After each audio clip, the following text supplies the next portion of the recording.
Joining me now, Congressman Mark Green. Congressman, at least in this country, almost 3 years past the, breakout of this pandemic, most people have had it.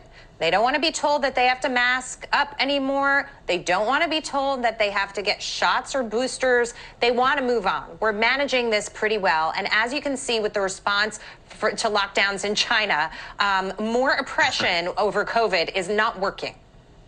Yeah, well, the World Health Organization has already come out and said masks in the non-healthcare setting don't work, which interestingly enough, I had cited a meta-analysis of 74 studies pre-COVID that said the exact same thing in the very first coronavirus select committee meeting and was, attacked and canceled over a little bit over that. Look, the data is pretty clear now. There's no evidence that the masks work in the non-healthcare setting. This makes no sense.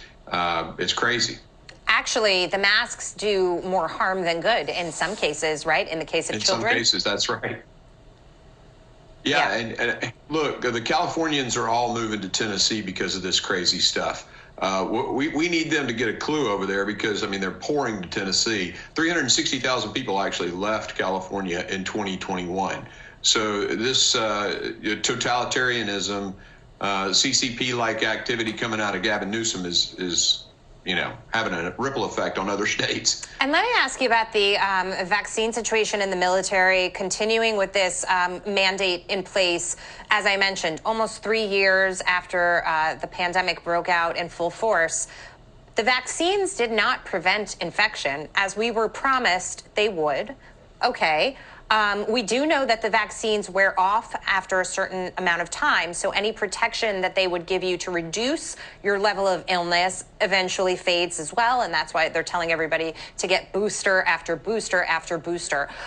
So what is the logic behind holding the vaccine mandate in place?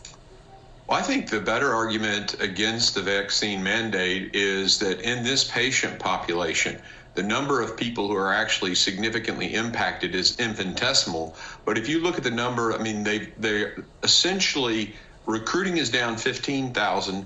They have 66,000 in the National Guard that they're basically not allowing to deploy. And that's 77,000 people. That's the biggest threat to readiness is the vaccine mandate and not the virus. So right. This insistence is absolutely destroying military readiness for nothing. There's no upside. That's an excellent point, and I'm really glad that you made it. I guess what I was trying to get at before, and let's broaden it out to the general population who they keep telling, get the boosters, do all these different things, would be this. Every time the virus has mutated, we used to give them names, right? Omicron and Delta and all these different things. Sure. We don't do that anymore.